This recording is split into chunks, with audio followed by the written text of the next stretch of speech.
কাজের শেষে সবারই একটা রিল্যাক্সেশনের দরকার হয়, তাই আমি আর তিয়াশা অফিস করে বেরিয়ে পড়লাম একটু আড্ডা দিতে। আর আড্ডা দিতে গেছিলাম কলকাতার এই ওয়াকিং স্ট্রিটে, মানে এই নিউ টাউন সেন্ট্রালের সামনে। আর এখানে দেখতেই পাচ্ছ প্রথম থেকে শেষ মাথা অবধি ভর্তি ফুড ট্রাক, আর তেমনি একটা জমজমাট এলাকা, মানে সবাই এখানে কাজের পর একটা আড্ডা দিতেই আসে।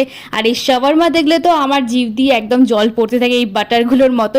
আর তিয়াশা এখান থেকে র্যাপটা খেয়েছে, তো ও বলো সিরিয়াসলি ভালো খেতে, ট্রাই করতে পারিস।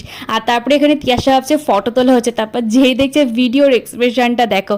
তারপরে আমরা দুজনেই ওয়েট করছিলাম যে কখন হবে, তো ফাইনালি শুরু হলো আমাদের র্যাপগুলো বানানো।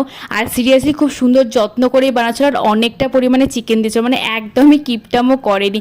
আর তার সাথে দেখা হয়ে গেলো এই কিউটি ফ্রেন্ডটার সাথে, খুবই কিউট ছিল দেখতে। আর তিয়ার সাথে ওখানে অলরেডি শুরুই করে দিয়েছে খেতে, তারপরে আমিও শুরু করে দিলাম। আর ভর্তি স্টাফিংস ছিল, আর মানে সিরিয়াসলি খেতে দুর্দান্ত ছিল। তোমরা একবার ডেফিনেটলি ট্রাই করতে পারো। তো এই সমস্ত সেরে তো আড্ডা ইনকমপ্লিট, চা ছাড়া তো চা দিয়ে শেষ করলাম। আর তোমরা জানো তোমাদের কেমন লাগলো ভাই, প্লিজ